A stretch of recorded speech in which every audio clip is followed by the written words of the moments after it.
9 నేను నీరజ. బులెటిన్లో ముందుగా హెడ్లైన్స్ చూద్దాం. విదేశంలో ఇరుక్కుపోయిన వ్యక్తి చేయూతనిస్తున్న మెదక్ ఎంపీ. ఆరోపణలు అవాస్తవం కాదు, తల్లిదండ్రులను వదిలేసే అంత హీనుడిని కాదన్న డాక్టర్. రామంతపూర్ తండావాసులను ఇబ్బంది పెడుతున్న త్రాగునీటి సమస్య. ఖమ్మంలో ఓ తల్లి కన్నీటి గాథ. కెక్కిరిసిన యాదగిరిగుట్ట, భారీగా తరలివచ్చిన భక్తులు. ఆలేరులో ఘనంగా తిరంగా ర్యాలీ. కొలిక్కి వచ్చిన తెలంగాణ కేబినెట్ విస్తరణ. కండక్టర్లకు కలెక్షన్ కష్టాలు, మహాలక్ష్మి బస్సులపై 5,000 టార్గెట్. పెన్నా నదిలో అమ్మవారి విగ్రహం. సరస్వతి పుష్కరాలకు పోటెత్తిన భక్తులు.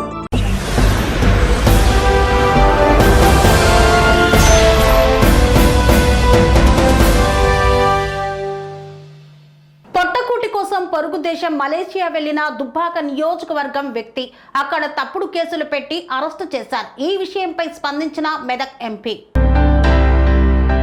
పొట్టకూటి కోసం పొరుగుదేశం మలేషియా వెళ్లిన దుబ్బాక నియోజకవర్గం అక్బర్పేట భూంపల్లి మండలం పోతారెడ్డిపేట గ్రామానికి చెందిన మహమ్మద్ అబ్దుల్ ఖాదిర్ను తాను పనిచేసిన కంపెనీలో వ్యక్తిగత విభేదాల వల్ల ఆ కంపెనీ అక్రమంగా అతనిపై తప్పుడు కేసు పెట్టి అరెస్టు చేయించింది. ఈ విషయం తెలుసుకున్న మెదక్ పార్లమెంటు సభ్యులు Madhavaneni Raghunandan Rao కౌలాలంపూర్లోని high commission of ఇండియాకి వినతి పత్రాన్ని సమర్పించారు.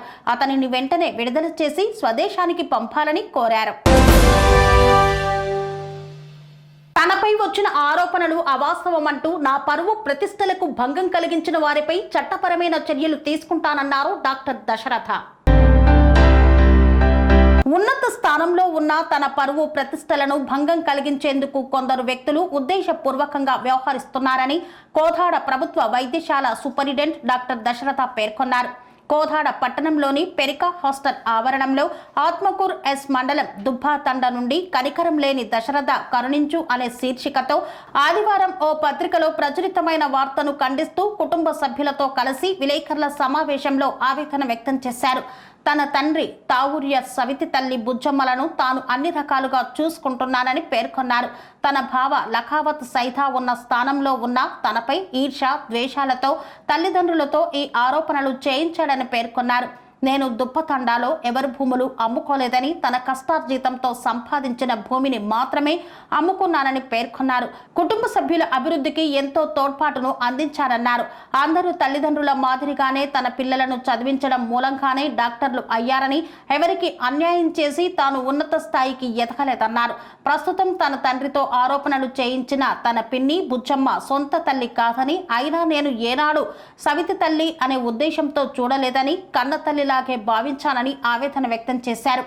బాల్యంలోనే తల్లిని కోల్పోయిన నేను గిరిజన సంక్షేమ హాస్టల్లో చదువుకొని అనేక కష్టాలు పడి డాక్టర్ కోర్సు పూర్తి చేసి నేడు ఈ ఉన్నత స్థాయికి ఎదగానని, అప్పటికి తల్లిదండ్రులు అంటే గౌరవమే అని, ఇప్పటికైనా తన తల్లిదండ్రులు వస్తే వారి సంరక్షణ బాధ్యతగా భావించి చూసుకుంటానన్నారు. సమాజంలో నన్ను ద్రోహిగా చిత్రీకరించే విధంగా ఆరోపణలు చేస్తూ సామాజిక మాధ్యమాల్లో ప్రచారం చేస్తున్న వ్యక్తులపై చట్టపరమైన చర్యలు తీసుకుంటానన్నారు. వాస్తవాలపై దుబ్బా తండాలో సైతం విచారణకు సిద్ధమేనని వెల్లడించారు. మీడియా మిత్రులకు నమస్కారం. అందరికీ నేను doctor J Dasharath Naik, government డాక్టర్గా పనిచేస్తూ ఉన్నాను. ఈరోజు ఆంధ్రప్రభ పేపర్లో నా గురించి వచ్చిన అలిగేషన్స్, పేపర్ న్యూస్ గురించి వివరణ ఇద్దామని చెప్పేసి మీ ముందుకు రావడం జరిగింది. నేను ఆత్మకూర్ ఎస్ మండలం దుబ్బతండలో మా అమ్మ 7 సంవత్సరాల వయసులో, నాకు 7 సంవత్సరాల వయసులో మా అమ్మగారు చనిపోతే నేను బీబీగూడెం వెళ్ళిపోవడం జరిగింది. దుబ్బతండలో నేను ఈనాడు నివసించలేదు. మా అమ్మ చనిపోయినప్పుడు మా నాన్న 2వ పెళ్లి చేసుకున్నారు. మా నాన్నగారికి మొదటి భార్యకు 2 సంతానం, నేను మా చెల్లె. 2వ భార్య గారికి కూడా 2 సంతానం, ఒక కొడుకు ఒక చెల్లె. నేను కష్టపడి ఎస్టీ హాస్టల్లో చదువుకొని పైకి రావడం జరిగింది. చదువుకున్నాక ఖచ్చితంగా సూర్యాపేటలో ప్రాక్టీస్ పెట్టిన క్రమంలో నా స్వహస్తాలతోటి నేను అప్పులు చేసుకొని మా బాబాయ్ జాటోతు చంద్రు వీళ్ళ దగ్గర అప్పులు చేసుకొని బయట అక్కడక్కడ అప్పులు చేసుకొని కష్టపడి ఎంబీబీఎస్ చదువుకున్నా. దాని తర్వాత సూర్యాపేటలో ప్రాక్టీస్ పెట్టిన తర్వాత మా తమ్ముడు ఎదగాలనే ఉద్దేశంతో మా తమ్ముడిని భూమి అమ్మిచ్చి దుబ్బతండలో ఉన్న భూమి 2 ఎకరాలు నాకు వచ్చిన వాటాను 2 ఎకరాలు అమ్మి మా తమ్ముడు జాటోతు దిలీప్ మా పిన్ని కొడుకును జాటోతు దిలీప్ను చదివించడం జరిగింది. సూర్యాపేట సాహితీ స్కూల్లో ప్రైవేట్ స్కూల్లో చెప్పించడం జరిగింది. మిగతా ఎకరం డబ్బులతోటి కుదరకపోయినా బయట నుంచి అప్పులు తెచ్చి మా చెల్లె నాకు కట్నంగా వచ్చిన పైసలతోటి మా చెల్లె జాటోతు సుజాత ఇప్పుడు అంగన్వాడీ టీచర్, మా పిన్ని కూతురు వీళ్ళందరినీ చదివించడం జరిగింది. ఆ అమ్మాయి పెళ్ళికి నాకు 2 లక్షల రూపాయలు ఖర్చు అయింది. మా తమ్ముడికి చదివించడానికి 20,000 రూపాయలు అయినాయి. ఆ రోజు 2 ఎకరాల పొలం అమ్మితే నాకు వచ్చినవి 22,000 రూపాయలే. కానీ నేను ఆ రోజు ఖర్చు పెట్టినది 2 లక్షల రూపాయలు 2002వ సంవత్సరంలో. మరి మా నాన్న పోషణ ఖచ్చితంగా నేనే చూస్తున్నాను. మా నాన్నగారి పోషణ బాధ్యత నేనే చూస్తాను. ఇక ముందు కూడా నేనే చూస్తాను. దాంట్లో ఎటువంటి అనుమానం లేదు. మా నాన్నగారు నేనే చూస్తాను. మా నాన్నగారు అమాయకుడు. ఆయనను మోసం చేసి కుట్ర చేసి మా నాన్న 2వ భార్య అల్లుడు లకావత్ సైద్ ఆర్ఎంపీ డాక్టర్ కావాలని నన్ను బ్లాక్. రామంతపూర్ తండావాసులు తీవ్ర త్రాగునీటి సమస్యలతో సతమతమవుతున్నారు. త్రాగునీరు రాక వారం దాటిందని వాపోయారు. మెదక్ జిల్లా మాసాయిపేట మండలంలోని రామంతపూర్ తండావాసులు తీవ్ర త్రాగునీటి సమస్యతో సతమతమవుతున్నారు. గ్రామంలో త్రాగునీరు లేక వ్యవసాయ బోర్ల వద్ద నుండి నీటిని తెచ్చుకుంటున్నారు. తండావాసులు మాట్లాడుతూ గత వారం రోజులుగా తండాలో త్రాగునీరు రాక తీవ్ర ఇబ్బందులు ఎదుర్కొంటున్నామన్నారు. గ్రామ కార్యదర్శి మరియు గ్రామ పెద్ద మనుషులకు ఎన్నిసార్లు చెప్పినా పట్టించుకోకుండా నిర్లక్ష్యంగా వ్యవహరిస్తున్నారని ఆవేదన చెందారు. దీంతో కనీసం త్రాగునీరు లేక విలవిలలాడుతున్నామని తెలిపారు. అధికారులు త్వరగా స్పందించి త్రాగునీటి సమస్యలను తీర్చాలని విజ్ఞప్తి చేశారు. ఏం పేరమ్మా ఇది? ఇదేం తాండమ్మా ఇది? ఏం మండల్? మాసాపేట మండలా? వాటర్ వస్తలేవా మీకు? వాటర్ వస్తలేదు, మాకు కరెంట్ వస్తలేదు, మాకు ఏం వస్తలేదు సార్. మాకు నీళ్ళు లేదు, మాకు అన్ని ఇబ్బంది పెడుతుంది. మాకు నీళ్ళతోటి కరెంట్ తోటి బాగా ఇబ్బంది అవుతుంది. బోర్ కాడికి ఆడికి కిందికి చేసుకుంటాం, పొలాల కాడికి చేసుకుంటాం. బుజ్జి అడిగితే మొర కాలిపోయింది అని అంటుండ్రు. కాలిపోతుందో ఏమైందో మాకు తెలియదు, చెప్పిస్తలేదు. అడిగిరా అధికారులు? అడిగినాం అని బోర్ మంచి లేదని అంటుండ్రు. దూరికెళ్ళి ఆటలు సెన్లకెళ్ళి చేస్తున్నాం. మండల్ వెల్దూరి మసాయిపేట మోటార్ కాలిపోయింది. మోటార్ బాగా చేపిస్తలేరు. ఈ నిన్న వీక్ మోటార్ మేము ఇవాళ 3 రోజుల నుంచి చస్తున్నాం నీళ్ళతోని. 3-4 రోజులే, వారం అయింది ఎక్కడికి వెళ్ళి. ఇక నీళ్ళు వస్తలేవు మాకు. ఇక బోర్తోని మోస్తున్నాం. అందరు తండ అంతా అట్లనే మొత్తం ప్రాబ్లం అవుతుంది. నా పేరు ప్రకాష్, రామంతపూర్ తండా మాసాయిపేట మండలం. గత వారం రోజుల నుంచి వాటర్ రావట్లేదు మాకు. ఇన్ఫర్మేషన్ పంచాయత్ సెక్రటరీ గారికి మరియు తాండా సర్పంచ్ పెద్ద మనుషులకు చెప్పినా కానీ ఎవరు రెస్పాండ్ ఇవ్వట్లేదు. మళ్ళీ కరెంట్ బోర్ల నుంచి కూడా వాటర్ తీసుకుందామంటే ఆ టైంకి పవర్ కూడా టైంకి రావట్లేదు.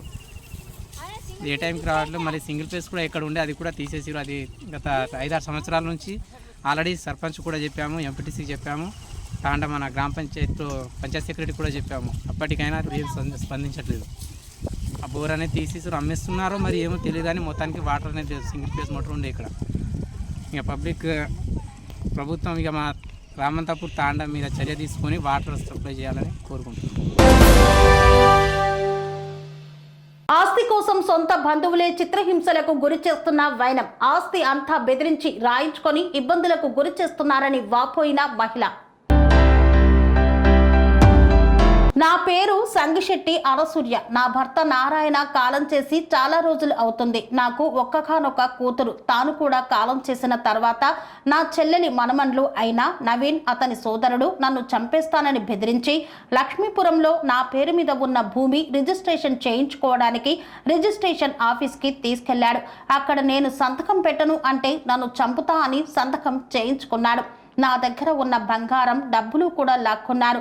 నేను పలుమార్లు నాకు చేత కావట్లేదు, పని మనిషిని పెట్టమని కూడా అడిగాను. వారు దానికి స్పందించలేదు. ప్రస్తుతానికి నాకు నిలువ నీడ కూడా లేదు, నా ఒంట్లో శక్తి కూడా లేదు. నాకు నవీన్ అతని సోదరుని నుండి ఉండటానికి, నా ఇల్లు, నేను బ్రతకడానికి, నా బాగోగులు చూసుకోవడానికి ఒక పని మనిషిని పెట్టుకోవడానికి నా దగ్గర తీసుకున్న డబ్బు ఇప్పించాలని మీడియా ద్వారా విన్నపం చేసుకుంటున్నానని పేర్కొన్నారు. తల్లి జైలు పోయిన తర్వాత వచ్చిండండి నా ఇంటికి. జైలు పోయాక వచ్చి ఉన్నారు. ఉన్న తర్వాత మా ఆయన మాకు ఇల్లు రాత్రా రాయరా, ఇల్లు రాత్రా రాయరా అని ఇల్లు అమెరికాలో ఉన్నాడు. ఆడిపోయారు నవీన కుమారు, ఆడిపోయిన నవీన కుమారు ఆడిపోయారు. ఇల్లు పేరు పెట్టించి అన్ని అమెరికా మళ్ళీ ఉన్న చోటుకు లక్ష్మీపురంలో చోటు ఉంటే నాకు రాత్వా రాయవా రాయవా ఒకటే చంపుతా, నిన్ను కట్టిపెట్టి పెడతా, నేను రాజుతా రాజు అని ఏం చేసుకుంటా, రేపు నువ్వు చచ్చిపోతే ఎవరికైతే మంది పారైతే అని నాకు రాజుతా రాజు అని గట్టిగా పెట్టి రిజిస్టర్ ఆఫీస్కి పోయినవి కూడా సంతకం పెట్టాను అంటే పెట్టాను. ఇంటికి పోయినాకైనా నేను గొంతు తీసి పంపుతాను. ఇక సంతకం పెట్టిన తర్వాత సోటు తీసుకున్నారు. ఇల్లు తీసుకున్నాడు. అమెరికాలో ఉంటుండు. అమెరికాలో వాళ్ళ బాబాయ్ కొడుకు దగ్గర పని చేసుకుంటుంటుండు. ఒకటి పాపం చేయట్లేదు, ఫోన్ చేయట్లేదు, ఏమి చేయట్లేదు, మాట్లాడట్లేదు. నన్ను ఎవరు చేస్తారు, ఏం మెడిసిన్ పెట్టి చేసుకోలేను అంటే కూడా చిన్నాడు. అసలు నేను పెట్టాను, మెడిసిన్ పెట్టను మనం సోటు రాయించుకున్నాడు అంటాడు. డబ్బులు బీరువాలో తీసుకున్నాడు, నగలు తీసుకున్నాడు. చూడండి బీరువా చాలా కూడా ఇదిగా ఉన్నది. అంతా 10 తులాల బంగారం తీసుకున్నాడు. డబ్బులు బ్యాంకులలో తీసుకున్నాడు, ఎక్కడికి తీసుకున్నాడు. నన్ను చూసి కూడా లేదు, ఏమి లేదు. అసలు మాట కూడా మాట్లాడట్లేదు. ఉంచుకున్నా దాని దగ్గర ఉంటుంది. ఇప్పుడు అన్ని తీసుకొని పోయి మామూలు అయింది. ఇప్పుడు ఎక్కడనే ఉంటుండే ఉంచుకున్నాడు. సూర్య సంగీ చెట్టాను సూర్య నారాయణ. ఒక్కటమ్మ ఇంటి ఒక్క అమ్మాయి చచ్చిపోయింది. నాకు ఇల్లు కావాలి, నాకు డబ్బు లేకపోతే ఇల్లు స్థలం కావాలి. నన్ను చచ్చేదానికి నాకు బారేసేవారు. నాకు కొద్దిగా ఎట్లేదు.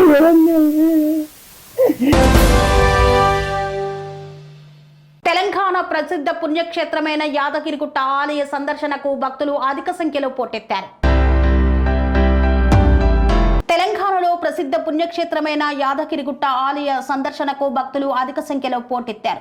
వేసవి సెలవులు దగ్గర పడుతుండటంతో స్వామివారి దర్శనానికి భక్తులు అధిక సంఖ్యలో తరలి వస్తున్నారు. రద్దీ ఎక్కువగా ఉండటంతో క్యూ కాంప్లెక్స్ లో నిరీక్షిస్తున్నారు. రద్దీ అధికంగా ఉండటంతో ఆలయ అధికారులు కొండపైకి వాహనాలను వెసులుబాటు ఆధారంగా అనుమతినిస్తున్నారు. ఆలయంలో వివిధ ఆర్జిత పూజల్లో పాల్గొని స్వామివారిని దర్శించుకొని భక్తులు మొక్కులు చెల్లించుకుంటున్నారు.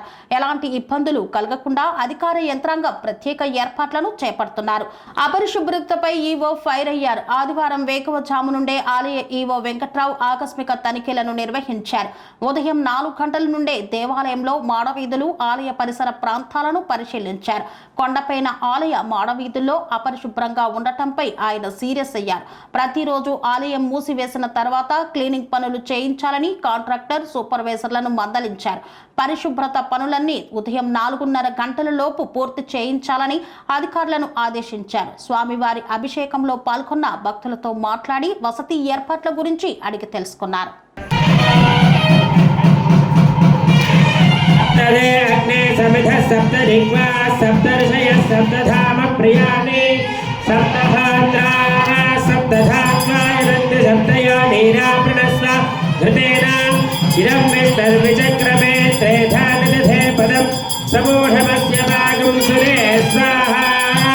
శ్రీ విష్ణవే పరమాత్మన ఇదం ఓం వసోద్ధారాయ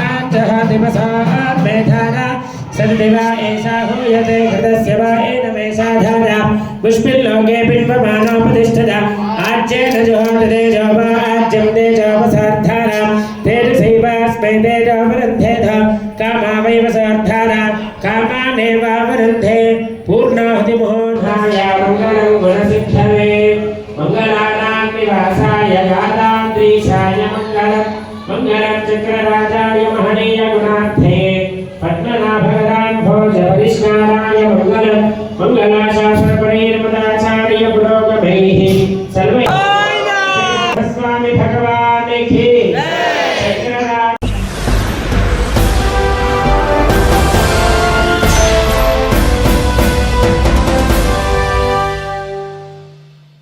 వార్తల్లో చిన్న విరామం. పనేసియా మెరిడియన్ హాస్పిటల్స్ ప్రతి సామాన్యుడికి అందుబాటులో అంతర్జాతీయ వైద్య ప్రమాణాలతో వైద్యం, 24 గంటల అంబులెన్స్ సర్వీసుతో పాటు అత్యవసర సేవలతో ఏర్పాటైన చికిత్సా విభాగం. మా దగ్గర గుండె సంబంధిత, మూత్రపిండ, కాలేయ, కంటి జబ్బులకు, మోకాళ్ల శస్త్ర చికిత్సతో పాటు కోవిడ్-19, బ్లాక్ ఫంగస్ వంటి వైరస్లకు, అన్ని రకాల ఆరోగ్య సమస్యలకు నమ్మకమైన అత్యాధునిక వైద్య చికిత్సను అందిస్తున్న హాస్పిటల్ పనేసియా మెరిడియన్ హాస్పిటల్స్. మీ ఆరోగ్య సమస్య ఏదైనా ఇప్పుడు పరిష్కారం సాధ్యం. సంపూర్ణ ఆరోగ్యం కోసం సంప్రదించండి panacea meridian hospitals, opposite Beeramguda Kaman, RC Puram, Sangareddy district, pin code 502032. సంప్రదించాల్సిన ఫోన్ నెంబర్ 0845524177 మరియు 7893757770.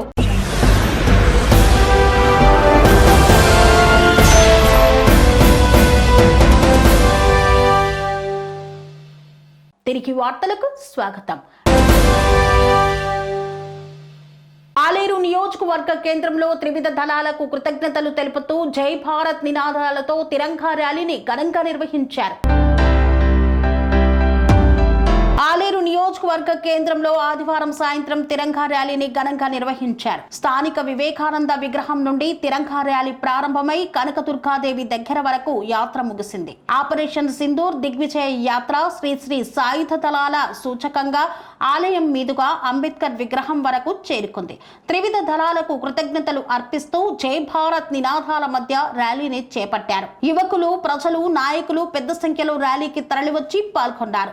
అనంతరం అంబేద్కర్ విగ్రహం వద్ద సభా కార్యక్రమాన్ని నిర్వహించారు. సభకు అధ్యక్షులుగా చిరిగే శ్రీనివాస్ వ్యవహరించారు. ముఖ్య అతిథిగా బండిరాజుల శంకర్ హాజరయ్యారు. అతిథులుగా జిల్లా అధ్యక్షులు ఉట్కూరి అశోక్ గౌడ్, రాష్ట్ర పార్టీ ప్రధాన కార్యదర్శి డాక్టర్ కాసం వెంకటేశ్వర్లు, రాష్ట్ర నాయకులు పడాల శ్రీనివాస్, చిరిగే శ్రీనివాస్ తదితరులు పాల్గొన్నారు. ఈనాటి ఆపరేషన్ సింధూర్ తిరంగా యాత్ర వచ్చినటువంటి గంగేష్ గారిని మరియు రూరల్ అధ్యక్షుడు పూజారి కుమార్ స్వామి గారిని వేదికపై సాధారణంగా ఆహ్వానిస్తున్నాము. ఆపరేషన్ సింధూర్ ఆ తల్లి నుదుటి సింధూరమే ఆపరేషన్ సింధూర్ గా ముందుకు తీసుకొచ్చి ఇద్దరు మహిళా శక్తిమన్ నారీమణులను ముందడ పెట్టి ఆపరేషన్ సింధూర్ కలిపితే ఆ సింధూరం యొక్క వేడి ఎలా ఉంటుందో చూపెట్టిన ఘనత నరేంద్ర మోడీ గారు. కాసం వెంకటేశ్వర్లు గారు, పట్టణ శాఖ అధ్యక్షులు గంగేష్ గారు, అదేవిధంగా ఇవాళ సంతోషంగా ఉన్నామంటే బార్డర్లో ఉన్నటువంటి సైనికుల యొక్క శ్రమ అనేటువంటి విషయాన్ని కూడా, వాళ్ళ యొక్క కష్టం అనేటువంటి విషయాన్ని మనం గుర్తు చేసుకోవాల్సినటువంటి అవసరం ఉంది. అనుకుంటే మన త్రివిధ దళాలే అనుకుంటే మన బలమైనటువంటి కేంద్ర నాయకత్వం నరేంద్ర మోడీ గారు అనుకుంటే పాకిస్తాన్ని ఒక గంట సేపటినే సర్వనాశనం చేయొచ్చు. గంట అంటే గంట సేపట్లనే. మనం కేవలం 23 నుంచి 24 నిమిషాల లోపనే వాళ్ళు పెంచి పోషిస్తున్నటువంటి ఉగ్రతండాలన్నింటినీ కూడా లేపేసినటువంటి ఘనత మన యొక్క దేశానిది. భారతదేశం యొక్క శక్తి ఏందో మనం చూయించుకునేటువంటి అవకాశం ఈ యొక్క ఆపరేషన్ సింధూర్ ద్వారా మనకు లభించింది. సింధూర్ ఇంకా ఇప్పుడే ముగియలేదు, ఇది ప్రారంభమైంది. ఉగ్రవాది ఎక్కడ ఉన్నా సరే వెతికి వెతికి చంపేంత వరకు కూడా మా యొక్క ఆపరేషన్ సింధూర్ కొనసాగుతూనే ఉంటుందని చెప్పేసి ప్రధానమంత్రి ప్రకటించిన తర్వాత పాకిస్తాన్ గుండెల్లో రైళ్లు పరిగెడతా ఉన్నాయి. అందరం ఒకటే తాటిపైన ఉండి ఈ దేశానికి అండగా నిలవాల్సినటువంటి అవసరం ఉంది. అందుకనే మనం ఇక్కడ ఒకటి, నేను పోలీసు మిత్రులకు కూడా, ఇక్కడ ఉన్నటువంటి ఆఫీసర్లకు కూడా ఒకటి విజ్ఞప్తి చేయదలుచుకున్నా. ఆలేరు లాంటి ప్రాంతం, యాదగిరిగుట్ట లాంటి ప్రాంతంలో కూడా స్లీపర్ సెల్స్ ఉన్నాయి. రోహింగ్యా ఎవరైతే ఉన్నారో వాళ్ళు ఇక్కడ నివసిస్తా ఉన్నారు. పాకిస్తాన్ మూలాలు ఉన్నటువంటి వాళ్ళు ఇక్కడ నివసిస్తా ఉన్నారు. బంగ్లాదేశ్ కు సంబంధించినటువంటి వాళ్ళు నివసిస్తా ఉన్నారు. మేము ఇక్కడ ఉన్న ముస్లింలకు వ్యతిరేకం కాదు. ఇక్కడ పుట్టినటువంటి ముస్లింలు అందరూ కూడా భారతీయులే, అందరూ కూడా హిందుస్థాన్ కు సంబంధించినటువంటి వాళ్ళే. కేవలం మనం మాట్లాడుతున్నది ఈ దేశాన్ని నాశనం కోరుకుంటోళ్ళు, ఈ దేశంలో సామాన్యమైనటువంటి మానవులను చంపేటువంటి వాళ్ళు ఎవరైతే ఉన్నారో వాళ్ళు పాకిస్తాన్ కు సంబంధించినటువంటి వాళ్ళు, బంగ్లాదేశ్ సంబంధించినటువంటి వాళ్ళు, రోహింగ్యాలు బర్మా నుంచి వచ్చినటువంటి వాళ్ళు ఎవరైతే ఉన్నారో ఇక్కడ కూడా తెలంగాణ ప్రాంతం అంతా కూడా ఇవాళ నివసిస్తా ఉన్నారు.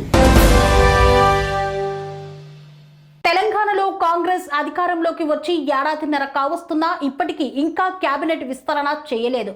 దీంతో పలువురు ఎమ్మెల్యేలు మంత్రి పదవుల కోసం ఎదురు చూస్తున్నారు. తెలంగాణలో కాంగ్రెస్ ప్రభుత్వం అధికారంలోకి వచ్చిన ఏడాదిన్నర కావస్తోంది. ఇప్పటికీ ఇంకా కేబినెట్ విస్తరణ చేయలేదు. ప్రస్తుతం కేబినెట్ లో 6 మంత్రి పదవులు ఖాళీగా ఉండగా వాటి కోసం పోటీ కూడా గట్టిగానే ఉంది. ఈ క్రమంలో తాజాగా కేబినెట్ కూర్పుపై కాంగ్రెస్ హైకమాండ్ దృష్టి సారించింది. ఈ నేపథ్యంలో తెలంగాణ కాంగ్రెస్ ముఖ్య నేతలను ఢిల్లీకి రావాలని పిలుపునిచ్చింది. ఇక హైకమాండ్ పిలుపుతో సీఎం రేవంత్ రెడ్డితో పాటు తెలంగాణ పీసీసీ చీఫ్ మహేష్ కుమార్ గౌడ్ తదితర తెలంగాణ కాంగ్రెస్ నాయకులు ఢిల్లీ వెళ్లారు. ఈ క్రమంలోనే సీఎం రేవంత్ రెడ్డి, మహేష్ కుమార్ గౌడ్, ఏఐసీసీ ప్రధాన కార్యదర్శి కేసీ వేణుగోపాల్తో సమావేశమయ్యారు. ఈ సమావేశంలో మంత్రివర్గ విస్తరణ, పీసీసీ కార్యవర్గ కూర్పుపై చర్చలు జరిపారు. అయితే ఈ చర్చల్లో మంత్రివర్గ విస్తరణపై చర్చలు కొలిక్కిరాక పీసీసీ కార్యవర్గ కూర్పుపై మాత్రం ఇంకా స్పష్టత రానట్లు తెలుస్తోంది. అయితే ఎమ్మెల్యేల నుండి వచ్చిన వినతులను సీఎం రేవంత్ రెడ్డి అధిష్టానం దృష్టికి తీసుకువెళ్లగా వాటిని పరిశీలించిన అధిష్టానం సామాజిక వర్గం, జిల్లాల వారీగా పేర్లను ఎంపిక చేసినట్లు సమాచారం. అయితే ఈ జాబితాను ఇవాళ మధ్యాహ్నం సీఎం రేవంత్ రెడ్డి కాంగ్రెస్ అగ్రనాయకులు కార్కే, రాహుల్, కేసీ వేణుగోపాల్ దృష్టికి తీసుకెళ్లనున్నారు. ఈ సమావేశం తర్వాత మంత్రివర్గంలోని పేర్లను అధికారికంగా ప్రకటించే అవకాశం ఉంది.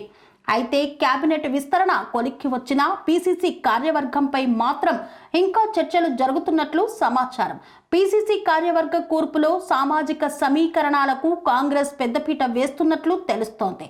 ఎస్సీ, ఎస్టీ, బీసీ, మైనార్టీ వర్గాలకు సుమారు 70% అవకాశం కల్పించనున్నట్లు కాంగ్రెస్ వర్గాలు చర్చ జరుపుతోంది. ఆర్టీసీ కండక్టర్లను కలెక్షన్ కష్టాలు వెంటాడుతున్నాయి. ఆర్డినరీ ఎక్స్ప్రెస్ బస్సులకు ఉన్నత అధికారులు రోజుకు 5,000 టార్గెట్ను విధిస్తున్నారని విమర్శలు వెల్లువెత్తాయి. ఆర్టీసీ కండక్టర్లను కలెక్షన్లు కష్టాలు వెంటాడుతున్నాయి. మహాలక్ష్మి స్కీమ్ ద్వారా మహిళలకు ఉచిత ప్రయాణం కల్పించారని, మరోవైపు అనేక బస్ పాసులు ఉన్నాయని, ఇలాంటి పరిస్థితుల్లో ఇచ్చిన లక్ష్యాన్ని ఎలా చేరుకుంటామని వారు ప్రశ్నిస్తున్నారు. మహాలక్ష్మి స్కీమ్ కింద ప్రభుత్వం చెల్లించే నిధులను యాజమాన్యం ఎందుకు పరిగణలోకి తీసుకోవడం లేదని నిలదీస్తున్నారు.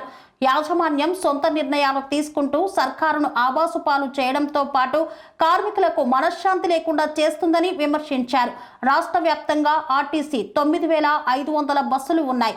ఇందులో 5,200 ఆర్డినరీ ఎక్స్ప్రెస్ బస్సులు కాగా మహాలక్ష్మి స్కీమ్ ద్వారా మహిళలకు ఉచిత ప్రయాణ సౌకర్యం ఉంది.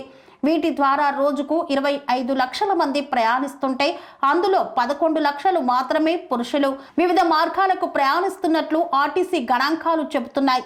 ఒక బస్సులో 50 మంది ప్రయాణికులు ఉంటే అందులో 35 మంది మహిళలే ఉంటున్నారు.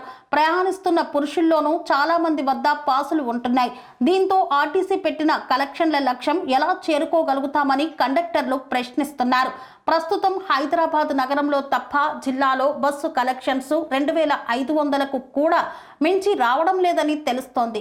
నగరంలో పురుషులు ఎక్కువగా మెట్రో రైళ్లలో వెళ్తుండగా గ్రామాల్లో ద్విచక్ర వాహనాలు, ఆటోల ద్వారా గమ్యస్థానాలకు చేరుకుంటున్నారు. కూర్చోవడానికి స్థలం లేక బస్సుల్లో ప్రయాణించడానికి పురుష ప్రయాణికులు వెనకాడుతున్నారు. ప్రైవేట్ వాహనాల వైపు మొగ్గు చూపుతున్నారు.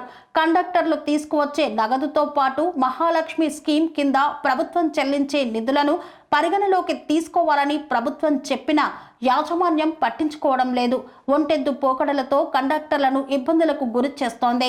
ప్రభుత్వ విధానాలు అమలు చేయకుండా ఇష్టారీతిన వ్యవహరించడం మానుకోవాలి.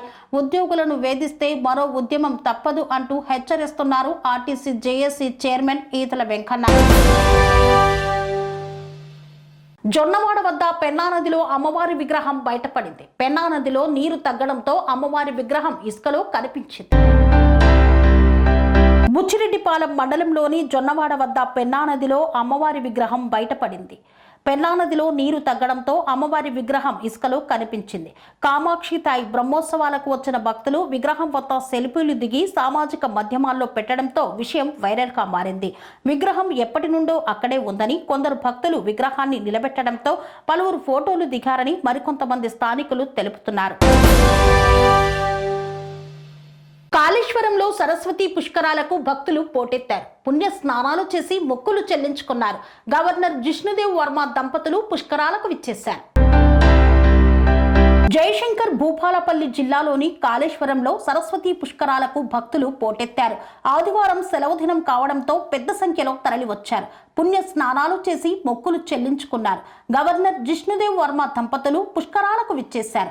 హైదరాబాద్ నుండి ఉదయం 11 గంటలకు హెలికాప్టర్ ద్వారా కాళేశ్వరం చేరుకున్న గవర్నర్ దంపతులకు మంత్రి శ్రీధర్ బాబు, కలెక్టర్ రాహుల్ శర్మ, ఎస్పీ కిరణ్ ఖరే స్వాగతం పలికారు. పుణ్య స్నానం ఆచరించిన తర్వాత గవర్నర్ దంపతులు శ్రీ కాళేశ్వర ముక్తేశ్వర స్వామి ఆలయాన్ని దర్శించుకున్నారు.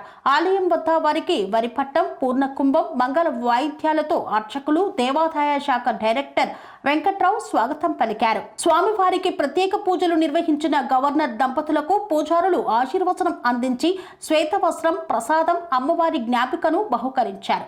సరస్వతి ఏకశిలా విగ్రహాన్ని వారు దర్శించుకున్నారు.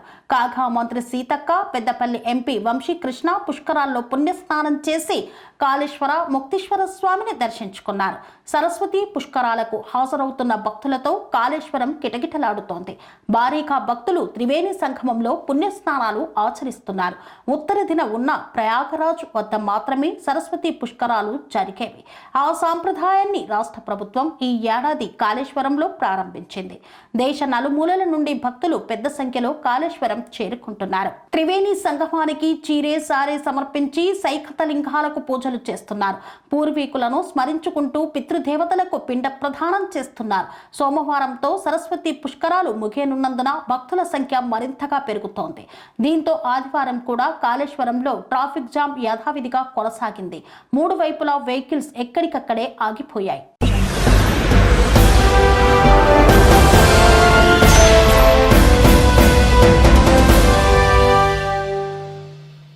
ఇంతటితో వార్తలు సమాప్తం. మరిన్ని అప్డేట్స్ కోసం చూస్తూనే ఉండండి ఠానైన్ టీవీ. అనురాగానికి అమ్మ ఆదర్శం, ఆరోగ్యానికి Sri Sai homeo stores and clinic. అనుభవం, అర్హత, అంకిత భావం కల డాక్టర్లచే చికిత్స. అన్ని రకాల ఆరోగ్య సమస్యలకు నమ్మకమైన ఎంపిక Sri Sai homeo stores and clinic. Diabetes, కీళ్ల నొప్పులు, సయాటికా, వెన్నుముక సమస్యలు, థైరాయిడ్, నిద్రలేమి, మానసిక సమస్యలు, ఋతు సమస్యలు, అన్ని రకాల దీర్ఘకాలిక వ్యాధులకు ప్రత్యేక హోమియో వైద్యం. అందరికీ అందుబాటులో అంతర్జాతీయ హోమియో వైద్యం Shri Sai homeo stores and clinic. మీ ఆరోగ్య సమస్య ఏదైనా ఇప్పుడు పరిష్కారం సాధ్యం. సైడ్ ఎఫెక్ట్ లేని వైద్యంతో సంపూర్ణ ఆరోగ్యం కొరకు సంప్రదించండి Shri Sai homeo clinic and stores, Bhavani Nagar, Ambedkar Nagar road, old Alwal, Secunderabad. సంప్రదించాల్సిన ఫోన్ నంబర్స్ 9000751751 మరియు 9000